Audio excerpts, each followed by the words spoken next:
Hello everyone, my name is Kulaf Shah और आप सभी देख रहे हैं हमारा official channel the learners community DUSOL। I hope आप सभी ठीक होंगे और अपनी अपनी स्टडी बहुत अच्छे से कर रहे होंगे। देखिए, आज की जो मेरी वीडियो होने वाली है ये आपकी फर्स्ट सेमेस्टर की होने वाली है BA प्रोग्राम की। हम लोग आपकी एजुकेशन को कवर कर रहे हैं एंड देखिए, ये जो आपकी एजुकेशन है इसका नाम है एजुकेशन इन कंटेम्प्रेरी इंडिया। अगर आपके पास भी ये सब्जेक्ट है तो ये वीडियो आप लोगों के लिए बहुत ज़्यादा इंपॉर्टेंट है, क्योंकि हम लोग पूरे ही चैप्टर्स को कवर कर रहे हैं जितने भी इंपॉर्टेंट हैं। आपके हर एक चैप्टर के यानी चैप्टर वाइज हम लोग इंपॉर्टेंट क्वेश्चन विद आंसर देख रहे हैं, जिसमें मैं आपको already chapter number 1, chapter number 2 and chapter number 3 provide करवा चुकी हूँ। यानी ये तीनों ही चैप्टर हमारे कंप्लीट हैं एंड आज की इस वीडियो में हम लोग चैप्टर नंबर 4 की स्टार्टिंग करने वाले हैं। तो अगर आपने प्रीवियस जो वीडियोज़ हैं वो नहीं देखी हैं तो लिंक आपको डिस्क्रिप्शन बॉक्स में मिल जाएगा, आप वहाँ से इन्हें चेकआउट कर सकते हैं एंड हमारे नोट्स को आप बाय भी कर सकते हैं। किस तरह से आप बाय कर देंगे ये मैं वीडियो के लास्ट में बता दूंगी, तो आप वहाँ से चेकआउट करना। तो वीडियो को लास्ट तक देखना एंड जो अपकमिंग वीडियोस होने वाली हैं आपके सब्जेक्ट से रिलेटेड या आपके जितने भी सब्जेक्ट हैं उन सारे सब्जेक्टों की, उसके लिए आप हमारे यूट्यूब चैनल को सब्सक्राइब करके बेल आइकन को प्रेस कर दीजिए, क्योंकि सर की जो अपकमिंग वीडियोस हैं एंड मेरी जो अपकमिंग वीडियोस हैं उनके माध्यम से आप अपनी स्टडी को अच्छे से कर पाएंगे और अपने एग्जाम में 100% लेकर आ पाएंगे। चलिए फिर स्टार्ट करेंगे हम लोग अपना चैप्टर नंबर 4।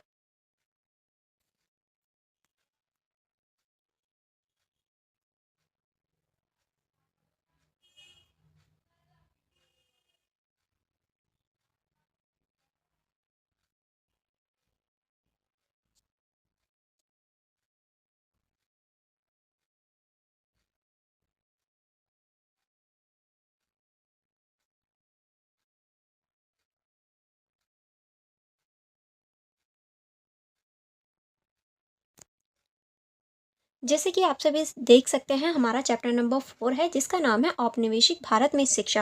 यानी औपनिवेशिक भारत में जो शिक्षा थी जिसमें महिला शिक्षा के संदर्भ में सार्थक प्रयास, यानी औपनिवेशिक भारत में जो शिक्षा थी उस टाइम पे जो महिला शिक्षा थी उसके संदर्भ में जो सार्थक प्रयास किए गए थे, हम उनके बारे में इस चैप्टर में डिस्कस करेंगे। ठीक है, चलिए फिर स्टार्टिंग करते हैं क्वेश्चन नंबर 1 से। क्वेश्चन नंबर 1 है हमारा, 19वीं और 20वीं शताब्दी में प्रारंभिक वर्षों में भारत में स्त्री शिक्षा पर औपनिवेशिक शिक्षा नीति के प्रभाव का समालोचनात्मक परीक्षण कीजिए। यानी 19वीं और 20वीं शताब्दी के टाइम पे जो शुरुआती टाइम था उसमें जो भारत की जो स्त्रियां थी उनकी जो शिक्षा थी उस पे औपनिवेशिक शिक्षा जो आई थी, उसकी जो नीतियां आई थी उनका क्या प्रभाव पड़ा उसके बारे में आपको बताना है। बेसिकली आपको जो औपनिवेशिक शिक्षा है उसके प्रभाव बताना है। ठीक है, चलिए देख लेते हैं आप इसका आंसर किस तरह से लिखेंगे। तो इंट्रोडक्शन में आप इस तरह से लिखेंगे, 19वीं और 20वीं शताब्दी का काल भारत में सामाजिक और शैक्षणिक परिवर्तन का महत्वपूर्ण दौर था, क्योंकि इस टाइम पे बहुत ज़्यादा परिवर्तन हुए थे।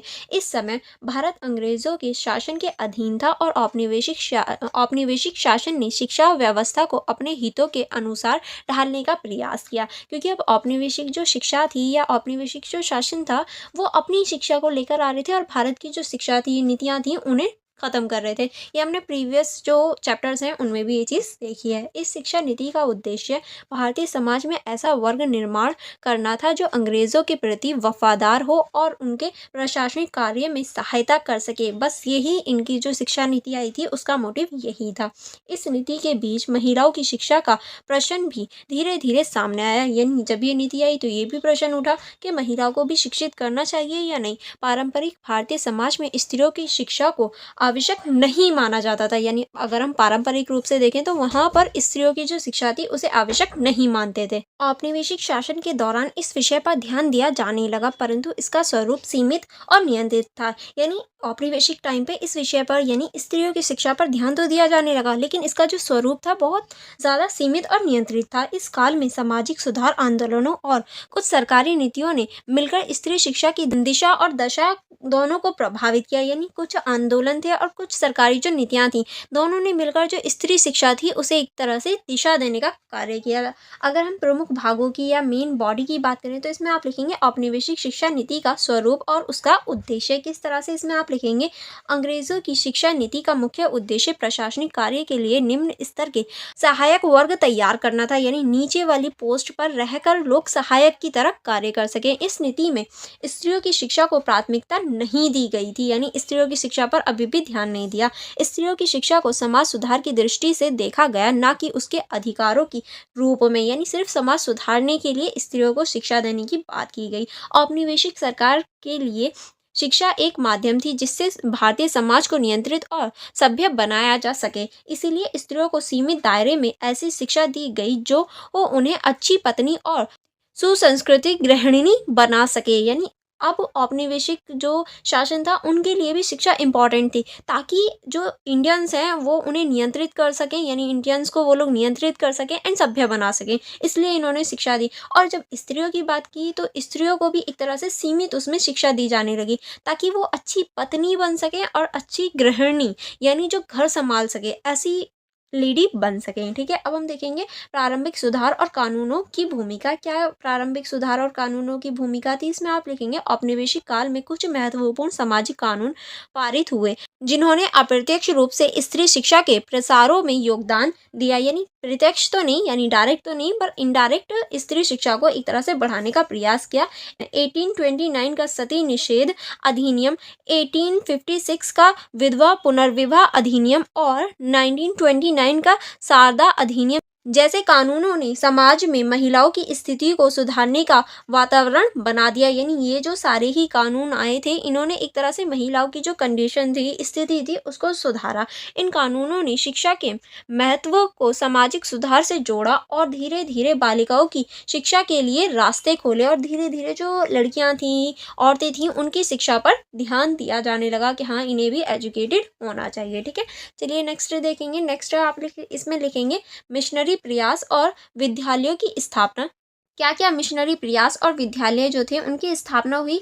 ईसाई मिशनरियों ने भारत में स्त्री शिक्षा की दिशा में महत्वपूर्ण कार्य किए। उन्होंने विभिन्न प्रांतों में बालिकाओं के विद्यालय स्थापित किए जहां बुनियादी शिक्षा, धर्म और घरेलू कार्य का प्रशिक्षण किया जाता था, यानी बुनियादी चीजें लेकर आए। हालांकि इन विद्यालयों का उद्देश्य धार्मिक प्रचारों से जुड़ा हुआ था, लेकिन उन्होंने भारतीय समाज में महिलाओं की शिक्षा की नींव रखी। यानी भारतीय समाज में महिलाओं की नींव जो रखी वो ईसाई मिशनरियों के आने के बाद ही रखी गई, जिससे समाज में अन्य वर्गों को भी प्रेरणा मिली। यानी समाज में जो अन्य वर्ग थे वो भी प्रेरित हुए। ठीक है, चलिए आगे बढ़ेंगे। आगे अब हम देखेंगे भारतीय समाज सुधारकों के प्रयास। यानी जो भारतीय समाज सुधारक थे उन्होंने क्या क्या प्रयास किए? इसमें आप लिखेंगे राजा राममोहन राय, ईश्वर चंद्र विद्यासागर, ज्योतिबा फूले, सावित्रीबाई फूले, स्वामी दयानंद सरस्वती जैसे सुधारकों ने स्त्री शिक्षा के लिए क्रांतिकारी कदम उठाए। ये सारे ही व्यक्ति बहुत ज़्यादा इम्पोर्टेंट है स्त्री शिक्षा के लिए, क्योंकि इन्होंने बहुत सारे ऐसे कदम उठाए थे, या ये कहूँ नीतियाँ थी, आलोचना की थी, आंदोलन किए थे, जिसकी वजह से आज जो लेडीज़ हैं वो पढ़ सकती हैं। राजा राममोहन राय ने स्त्री सती प्रथा का विरोध किया और महिला की शिक्षा को नैतिक उत्थान से जोड़ा। यानी जो राजा राममोहन राय थे उन्होंने सती प्रथा का भी विरोध किया और स्त्री शिक्षा को भी बढ़ाया या बढ़ाने का प्रयास किया। ईश्वर चंद्र विद्यासागर ने विधवा पुनर्विवाह का समर्थन करते हुए बालिकाओं के विद्यालय खोले। यानी इन्होंने भी जो विधवा पुनर्विवाह, यानी अगर कोई लेडी का हस्बैंड मर जाता है, उसकी डेथ हो जाती है, तो उसकी दोबारा शादी पर इन्होंने बल दिया और जो लड़कियां थी, बालिकाएं थी, उनके लिए विद्यालय भी खोले। ज्योतिबा फूले और सावित्रीबाई फूले ने समाज निचले तबकों की बालिकाओं के लिए विद्यालय स्थापित किए। इन प्रयासों ने स्त्रियों की शिक्षा को सामाजिक अधिकार के रूप में देखा या सामाजिक अधिकार का रूप दिया था। ठीक है, चलिए आगे बढ़ेंगे। आगे अब हम देखेंगे मुस्लिम महिला सुधारकों की भूमिका। क्या मुस्लिम महिला जो सुधारक थी उनकी क्या भूमिका रही? मुस्लिम समाज में भी शिक्षा के क्षेत्र में परिवर्तन के स्वरूप सुनाई दिए। बेगम रुकैया सखावत हुसैन, बेगम सुल्तान जहां और भोपाल की बेगमों ने स्त्री शिक्षा के लिए प्रेरणादायक कार्य किए। यानी ये सभी जो थी ये मुस्लिम थी और इन्होंने भी स्त्रियों की जो शिक्षा है उसको बढ़ाने के लिए बहुत सारे कदम उठाए थे। बेगम रुकैया ने बंगाल में लड़कियों के लिए स्कूल खोला और महिलाओं के अधिकारों पर लेख लिखे। बेगम रुकैया ने, ठीक है, उन्होंने शिक्षा को आत्मनिर्भरता का माध्यम बताया। इन महिलाओं के प्रयासों से मुस्लिम समाज में भी शिक्षित महिलाओं की संख्या बढ़ने लगी। अब देखिए, जो ये सारी लेडीज थी ये सारी मुस्लिम थी। अब इनके प्रयासों से जो मुस्लिम समाज की औरतें थीं, लड़कियां थीं, वो भी पढ़ने लगी और उनकी संख्या बढ़ गई पढ़ाई लिखाई में। ठीक है, नेक्स्ट अब हम देखेंगे औपनिवेशिक शिक्षा और सांस्कृतिक टकराव। किस तरह से औपनिवेशिक शिक्षा ने भारतीय समाज में एक नए दबाव उत्पन्न किया। एक और यह शिक्षा आधुनिकता और वैज्ञानिक सोच की वाहक थी, तो और दूसरी ओर इनके भारतीय संस्कृति, मूल्य और परंपराओं से दूरी बढ़ाई। यानी देखिए, ये जो अब औपनिवेशिक शिक्षा आई थी, इसने एक तरह से दबाव बनाना पैदा कर दिया कि एक और तो ये आधुनिक शिक्षा की और वैज्ञानिकता की ओर लेकर जा रही थी, दूसरी ओर भारतीय जो संस्कृति है, मूल्य हैं, परंपराएं हैं, उन्हें पीछे छोड़ रही थी। स्त्रियों के लिए दी जाने वाली शिक्षा भी पश्चिमी आदर्शों से प्रभावित थी, जिसमें घरेलू कार्य, नैतिकता और सभ्यता पर जोर दिया जाता था। इससे स्त्री शिक्षा का दायरा संकीर्ण बना रहा। ठीक है, चलिए, आई होप आपको ये चीजें समझ में आ रही होंगी। नेक्स्ट अब हम देखेंगे प्रभाव और परिणाम। क्या प्रभाव हुआ, क्या परिणाम हुए, इसको देखेंगे। औपनिवेशिक शिक्षा नीतियों ने स्त्रियों की शिक्षा के लिए प्रारंभिक द्वार अवश्य खोले, लेकिन यह शिक्षा पुरुष प्रधान और औपचारिकता तक सीमित थी। यानी देखिए, स्त्रियों के लिए एक तरह से इन्होंने जो द्वार थे, जो रास्ता था, वो तो खोला, लेकिन ये जो शिक्षा थी, ये सिर्फ पुरुष प्रधान शिक्षा थी। उच्च वर्गों की महिलाओं तक ही यह अवसर पहुंचा, जबकि ग्रामीण और निम्न वर्ग की महिलाएं अब भी इससे वंचित थीं। यानी जो उच्च वर्ग की महिलाएं थी, जो पैसे वाले घर की थी, उन्होंने शिक्षा का अधिकार मिल गया, वो शिक्षा ले सकती थी। बट जो निम्न और ग्रामीण वर्ग की महिलाएं थी, वो अभी भी इससे वंचित ही रहीं। फिर भी इस काल ने भारतीय समाज में महिला शिक्षा के प्रति सोच को बदलने की दिशा में महत्वपूर्ण योगदान दिया। लेकिन फिर भी हम कह सकते हैं, एक तरह से महिला जो शिक्षा है, उसके लिए कुछ ना कुछ तो किया ही गया, थोड़े तो वो आगे बढ़े ही थे। अब हम देखेंगे इस क्वेश्चन का निष्कर्ष में आप लिखेंगे 19वीं और 20वीं शताब्दी के प्रारंभिक काल में औपनिवेशिक शिक्षा नीति ने भारतीय समाज में स्त्री शिक्षा की शुरुआत की, परंतु उसका उद्देश्य समाज सुधार की सीमाओं में बाधा रहा। यानी देखिए, इसने शुरुआत तो की, लेकिन इसका जो उद्देश्य था, वो समाज सुधार की सीमाओं में हमेशा बाधा ही रहा। इस काल में महिला शिक्षा ने केवल औपनिवेशिक रूप लिया, परंतु इसका सामाजिक प्रभाव दूरगामी रहा। यानी देखिए, इस टाइम पे जो औपनिवेशिक रूप था, बस वही रहा, लेकिन इसका जो सामाजिक प्रभाव था, वो दूरगामी रहा था। ठीक है, चलिए आगे बढ़ेंगे। आगे आप इसमें लिखेंगे, इसी शिक्षा ने आगे चलकर महिलाओं में जागरूकता, आत्म सम्मान और स्वतंत्रता की भावना को जन्म दिया। बाद के वर्षों में यही शिक्षा महिला समाज सुधार और स्वतंत्रता आंदोलन का हिस्सा बनी। अतः कहा जा सकता है कि औपनिवेशिक शिक्षा नीतियों ने स्त्री शिक्षा के द्वार तो खोले, परंतु उन्हें पूरी तरह विकसित होने में और समय लगा। यानी औपनिवेशिक जो शिक्षा नीति थी, उसने एक तरह से रास्ता तो दिया महिलाओं को, लेकिन उसे विकसित होने में पूरी तरीके से टाइम भी लगा। ठीक है, नेक्स्ट क्वेश्चन देखेंगे। नेक्स्ट क्वेश्चन है हमारा, औपनिवेशिक काल में राजा राममोहन राय, ईश्वर चंद्र विद्यासागर, ज्योतिबा फूले और स्वामी दयानंद सरस्वती जैसे भारतीय समाज सुधारकों के स्त्री शिक्षा के क्षेत्र में योगदान की विवेचना कीजिए। यानी देखिए, ये सारे ही जो लोग हैं, ये सारी जो विद्वान हैं, जिन्होंने स्त्री शिक्षा में योगदान दिया, इनके ऊपर आपको डिस्कस करना है। किस तरह से प्रस्तावना में आप लिखेंगे, औपनिवेशिक काल भारत के सामाजिक, राजनीतिक और शैक्षिक परिवर्तन का काल था। क्यों परिवर्तन का काल था? क्योंकि इस टाइम पे बहुत सारे, जैसे कि सामाजिक, राजनीतिक और शैक्षिक परिवर्तन हम देख सकते हैं इस काल में। इस समय शिक्षा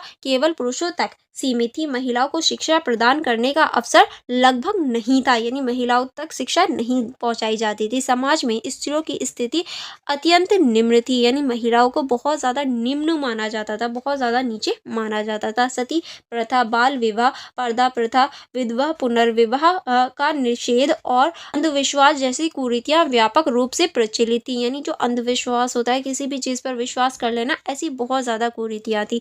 ऐसे समय में कुछ भारतीय समाज सुधारक आगे आए, जिन्होंने स्त्री शिक्षा को समाज सुधार का प्रमुख माध्यम माना, जिसकी वजह से इन्होंने स्त्री जो शिक्षा है, उसमें बदलाव की बात करी। राजा राममोहन राय, ईश्वर चंद्र विद्यासागर, ज्योतिबा फूले और स्वामी दयानंद सरस्वती ने न केवल स्त्री शिक्षा का समर्थन किया, बल्कि उसे समाज में स्थापित करने के लिए व्यावहारिक कदम भी उठाई। यानी सिर्फ उसे बनाया ही नहीं, बल्कि उसे आगे बढ़ने के लिए व्यावहारिक कदम भी उठाए। इनके प्रयासों से भारतीय समाज में महिलाओं की शिक्षा में प्रति नई सोच और चेतना का विकास हुआ, और इन सभी के प्रयासों से ही जो महिलाएं की जो शिक्षा थी, उसके प्रति एक नई सोच और एक नई जो चेतना है, उसका विकास हुआ था। अब किस तरह से, अब हम उसी चीज़ को डिस्कस करेंगे पूरे डिटेल में।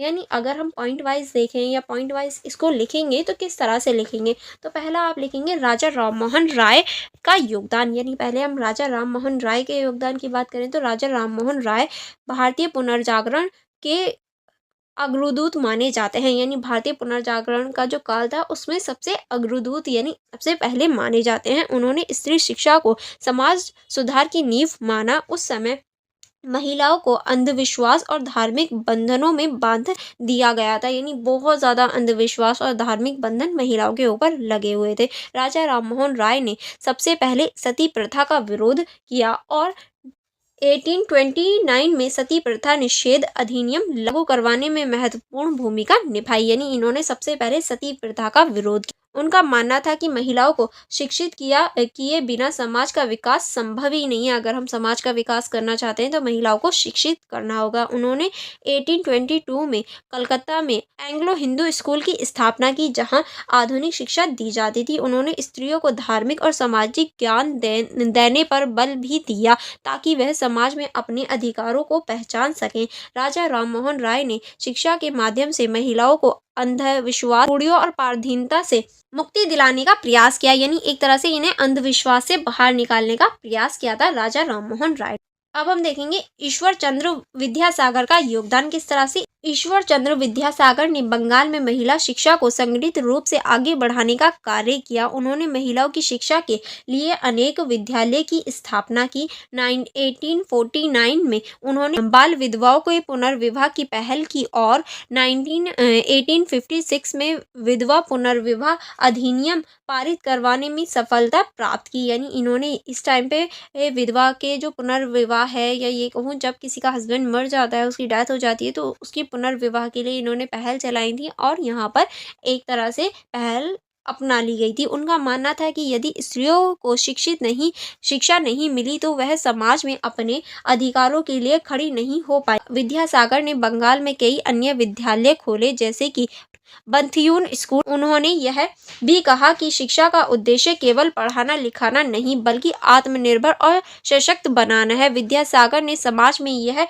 संदेश दिया कि एक शिक्षित महिला पूरे परिवार और समाज को दिशा दे सकती है, इसीलिए भी महिलाओं का शिक्षित होना जरूरी है। ठीक है, नेक्स्ट अब हम देखेंगे ज्योतिबा फूले का योगदान। ज्योतिबा फूले का क्या योगदान था। ज्योतिबा फूले ने महाराष्ट्र में दलितों और महिलाओं के शिक्षा अधिकारों के लिए जीवन भर संघर्ष किया, यानी इन्होंने भी बहुत संघर्ष किया था। इन्होंने भी और इनके हस्बैंड ने भी, यानी दोनों हस्बैंड वाइफ ने बहुत ज़्यादा संघर्ष किया। उन्होंने 1848 में भारत का पहला कन्या विद्यालय खोला और 1848 में पहला एक तरह से पहला विद्यालय इन्होंने खोला था, जहां इनकी पत्नी सावित्रीबाई फूले पहली शिक्षिका बनी, यानी इन्होंने अपनी वाइफ को पहली टीचर बनाया था। उस समय समाज में स्त्रियों का स्कूल जाना पाप माना जाता था, यानी बहुत ज़्यादा गुनाह का, पाप का कार्य माना जाता था। परंतु फूले दंपति ने सभी आलोचनाओं की परवाह किए बिना शिक्षा का प्रचार किया। उन्होंने कहा कि स्त्रियों को शिक्षा देकर ही उन्हें आत्मनिर्भर और जागरूक बनाया जा सकता है। उन्होंने समाज के निचले तबकों और महिलाओं को शिक्षा से जोड़ने का आंदोलन शुरू किया। फूले के अनुसार शिक्षा सामाजिक न्याय और असमानता को समाप्त करने का सबसे बड़ा हथियार है, इसीलिए भी हमें शिक्षा को बढ़ाना चाहिए। ठीक है, नेक्स्ट अब हम देखेंगे सावित्रीबाई फूले की भूमिका, यानी ये ज्योतिबा फूले यानी इनके हस्बैंड। अब हम देखेंगे सावित्रीबाई जो फूले हैं उनकी भूमिका। ज्योतिबा फूले की पत्नी सावित्रीबाई फूले भारत की पहली महिला शिक्षिका थी, यानी ये पहली टीचर बनी थी। उन्होंने न केवल अन्य विद्यालयों की स्थापना में सहयोग किया बल्कि स्वयं पढ़ाई करके अन्य महिलाओं को शिक्षित भी किया था। सावित्रीबाई स्कूल तक जाने के दौरान समाज के विरोध का सामना करती थी, यानी जब वो घर से निकल के स्कूल तक जाती थी तो बहुत सारे लोग उन्हें बहुत बुरा बोलते थे और वो सुनती भी थी, लेकिन उन्होंने कभी हार नहीं मानी। फिर भी हार नहीं मानी। उनके प्रयासों से अनेक कन्याएं शिक्षित हुई और समाज में महिला शिक्षा की एक नई धारा प्रभावित हुई या सामने आई। ठीक है, उन्होंने विधवाओं और अनाथ लड़कियों के लिए भी विद्यालय खोले ताकि जो विधवा औरतें हैं, विधवा लड़कियां हैं, अनाथ हैं, वो भी शिक्षित हो सकें। सावित्रीबाई का यह विश्वास था कि यदि स्त्रियां शिक्षित होंगी तो समाज स्वयं शिक्षित हो जाएगा, यानी अगर स्त्रियों को शिक्षित कर दिया तो समाज भी शिक्षित हो जाएगा। ठीक है, नेक्स्ट अब हम देखेंगे स्वामी दयानंद सरस्वती का योगदान। इसमें आप लिखेंगे स्वामी दयानंद सरस्वती ने आर्य समाज की स्थापना कर भारतीय समाज में नई चेतना का संचार किया, यानी नई चेतना इन्होंने विकसित की थी। आपको पता होना चाहिए इन्होंने आर्य समाज की स्थापना की थी। उन्होंने स्त्रियों की शिक्षा और उनके अधिकारों की वकालत की। उनका कहना था कि वैदिक युग में महिला शिक्षित और विदुषी थी, यानी इनका मानना था कि वैदिक युग में भी महिला शिक्षित थी तो अब क्यों नहीं हो सकती, अतः आधुनिक भारत में भी उन्हें शिक्षा से वंचित रखना अन्याय होगा। स्वामी दयानंद बाल विवाह, सती प्रथा, पर्दा प्रथा जैसी कुप्रथाओं का विरोध किया। उन्होंने कहा कि स्त्री और पुरुष दोनों के लिए समान शिक्षा आवश्यक है ताकि जो समाज है वो आगे बढ़ सके। आर्य समाज द्वारा स्थापित गुरुकुलों और अन्य विद्यालयों में बालिकाओं को वैदिक और आधुनिक शिक्षा दी जाती थी ताकि जो स्त्रियां हैं या लड़कियां हैं वो वैदिक रूप से भी और आधुनिक रूप से भी शिक्षित हो सकें। उनका उद्देश्य था कि महिला आत्मनिर्भरता और जागरूकता बने, यानी जो महिलाएं हैं वो आत्मनिर्भर बने और जागरूक बने। ठीक है, नेक्स्ट अब हम देखेंगे इन सुधारकों के प्रयासों का सामाजिक प्रभाव, यानी ये जो सुधारक आए थे इनका क्या प्रभाव रहा। इन सुधारकों के प्रयासों से समाज में महिला शिक्षा के प्रति सकारात्मक दृष्टिकोण विकसित हुआ। पहले जो शिक्षा केवल उच्च वर्ग की महिलाएं तक सीमित थी, अब वह समाज के निचले तबकों तक पहुंची। महिलाओं में आत्मविश्वास और आत्मसम्मान की भावना बढ़ गई, यानी अब जो स्त्रियां थी, जो महिलाएं थी, उनमें आत्मसम्मान, आत्म जो विश्वास था वो बढ़ने लगा। कई महिलाएं शिक्षिका, लेखिका और समाज सेविका बनी, यानी अब लड़कियां जो थी, महिलाएं जो थी वो टीचर्स बनने लगी, लेखिका बनने लगी और समाज की सेवा करने वाली बनने लगी। इन सुधारकों ने यह सिद्ध किया कर दिया कि शिक्षा केवल पुरुषों का अधिकार नहीं बल्कि मानव का अधिकार है, यानी शिक्षा कोई भी ग्रहण कर सकता है। नेक्स्ट अब हम देखेंगे चुनौतियां और संघर्ष, यानी क्या क्या चुनौतियां और क्या क्या संघर्ष देखने को मिले। इन सभी प्रयासों को समाज में परंपरावादी वर्गों के तीव्र विरोध का सामना करना पड़ा। स्कूलों पर पथराव, सामाजिक बहिष्कार और अपमान जैसी घटनाएं हुई, यानी देखिए स्कूल जो थे, जो इन्होंने स्कूलों की स्थापना की थी, सबने उन पर पथराव, सामाजिक बहिष्कार यानी समाज से निकालना और जो एक तरह से अपमान जैसी चीज़ें हैं, ऐसी जो घटना है वो इन सभी ने फेस करी।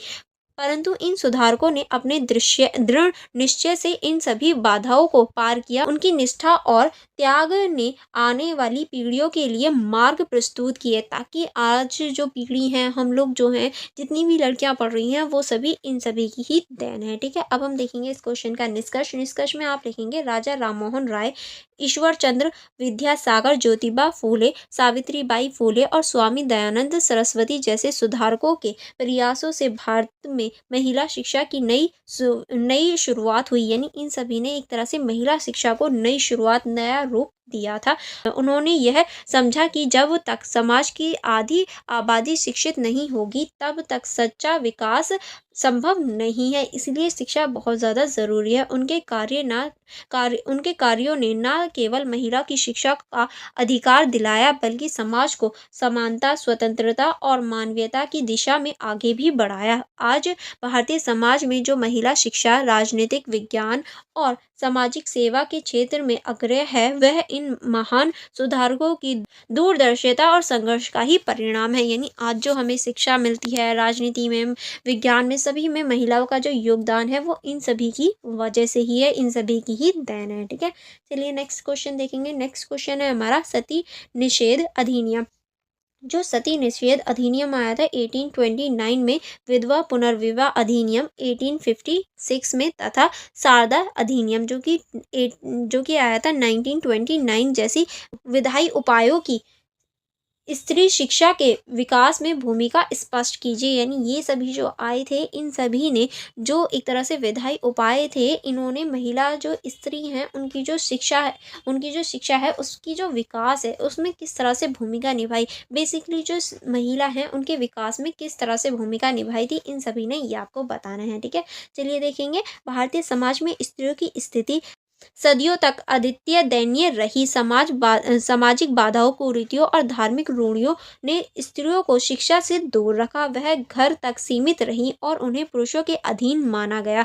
यानी वो घर में ही रहती थी, घर से बाहर आना जाना बिल्कुल नहीं, और पुरुषों के ही अधीन होती थी हमेशा। 19वीं शताब्दी के आरंभ में भारत पर औपनिवेशिक शासन था और इस काल में भारतीय समाज सुधारकों तथा कुछ औपनिवेशिक नीतियों ने स्त्रियों की दिशा सुधारने का प्रयास किया, या दिशा पर एक तरह से प्रयास शुरू किया कि हाँ, स्त्रियों की जो स्थिति है वो सुधर सके। इस दिशा में सबसे महत्वपूर्ण कदम रहे सती निषेध अधिनियम, जो कि आया था 1829 में, ठीक है। फिर आया विधवा पुनर्विवाह अधिनियम, जो आया 1856 में, ठीक है।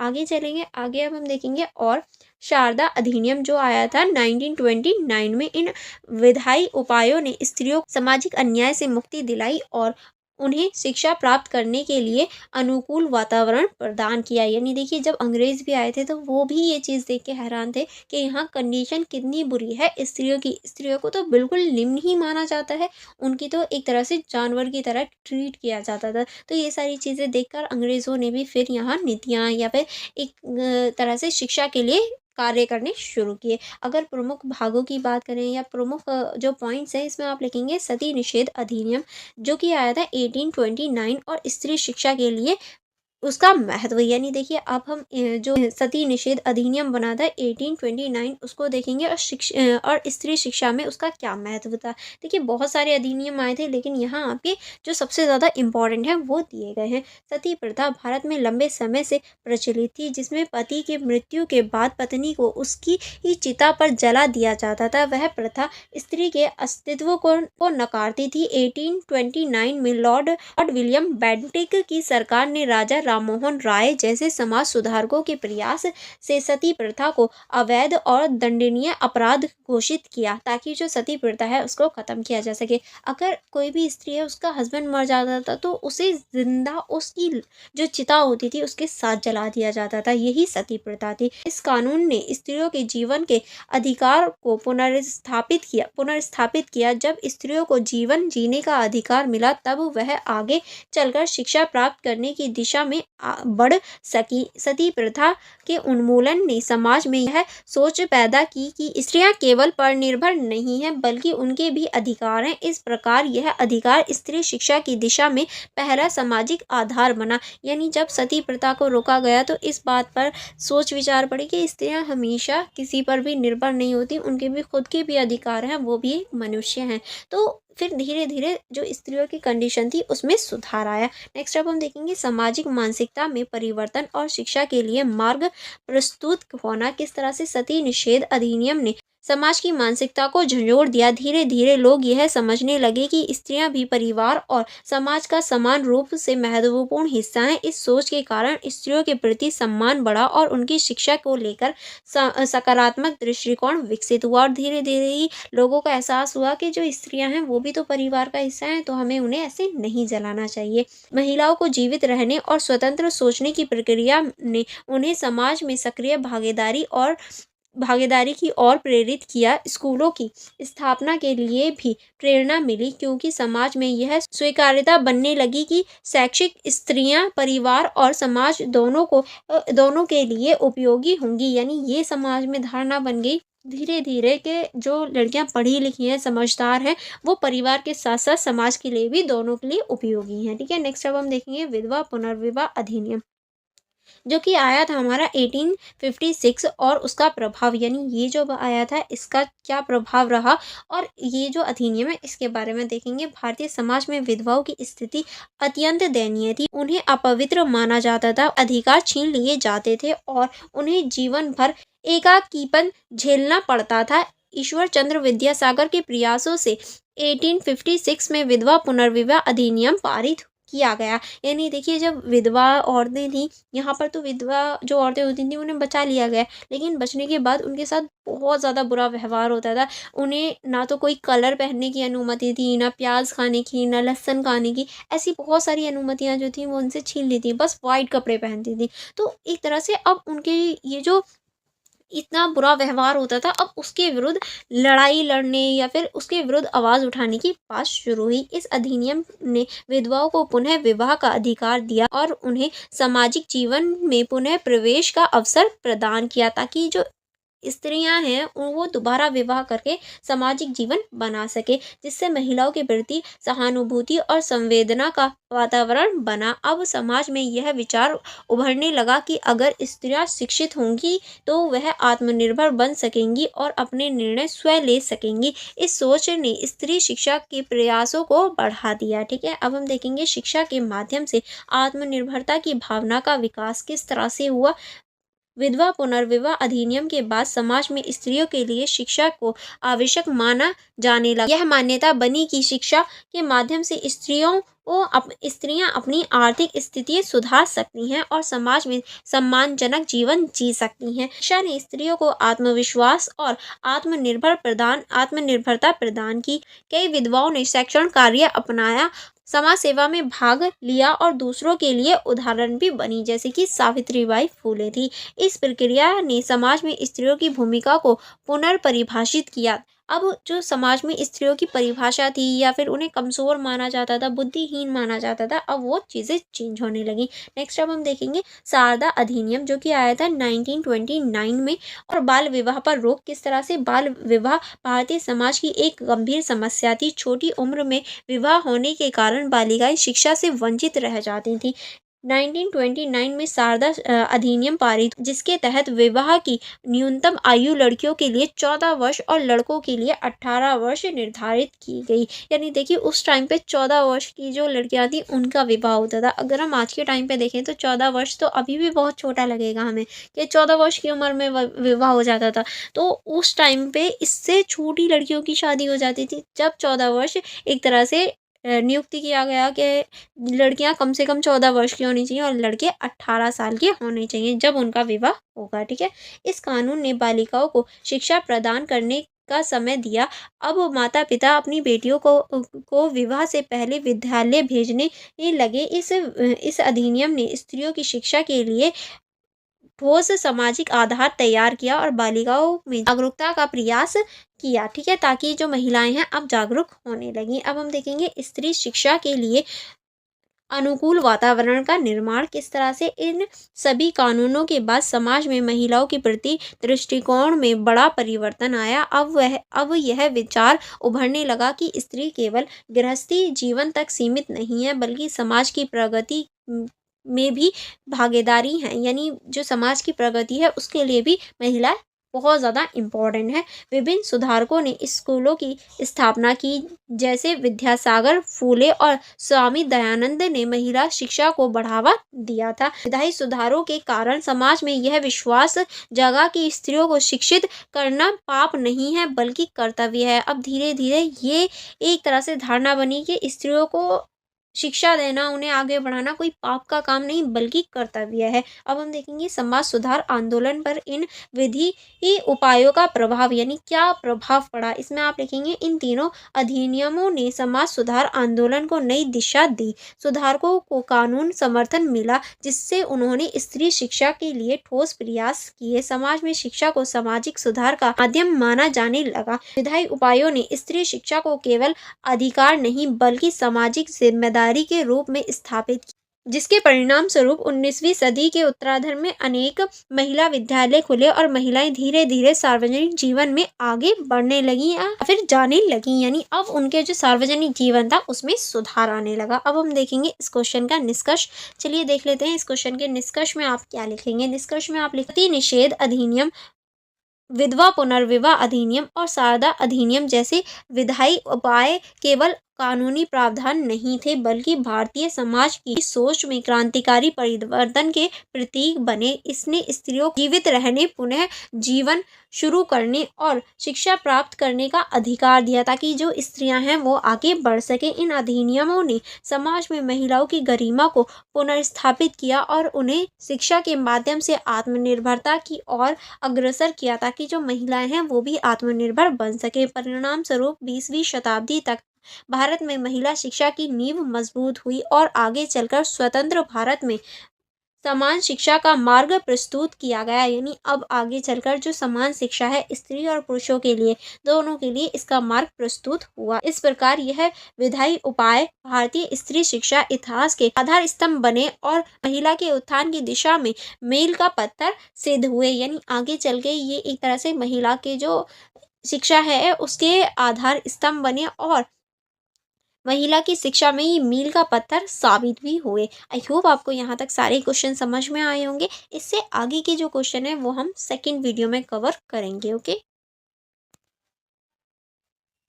And for more videos for more connectivity आप हमारी इंस्टाग्राम आईडी को चेकआउट कर सकते हैं, आप हमारे टेलीग्राम ग्रुप को ज्वाइन कर सकते हैं। एंड अगर आपने अभी तक हमारी यूट्यूब चैनल को सब्सक्राइब नहीं किया है तो आप जल्दी से सब्सक्राइब करके बेल आइकन को प्रेस कर दीजिए ताकि हमारी जो अपकमिंग वीडियोज़ हों आप उन्हें देख पाएँ। एंड फॉर मोर कनेक्टिविटी आप हमारे app the learners community DUSOL को भी डाउनलोड कर सकते हैं प्ले स्टोर से, और इसमें आपको ये सारे ही फीचर्स देखने को मिल जाएंगे। एंड आप हमारे नोट्स भी यहाँ से बाय कर सकते हैं। अगर आपको वीडियो अच्छी लगी हो तो वीडियो को लाइक करना एंड शेयर करना मत भूलिएगा अपने फ्रेंड्स के साथ। चलिए फिर मिलेंगे नेक्स्ट वीडियो में। Thank you for watching everyone.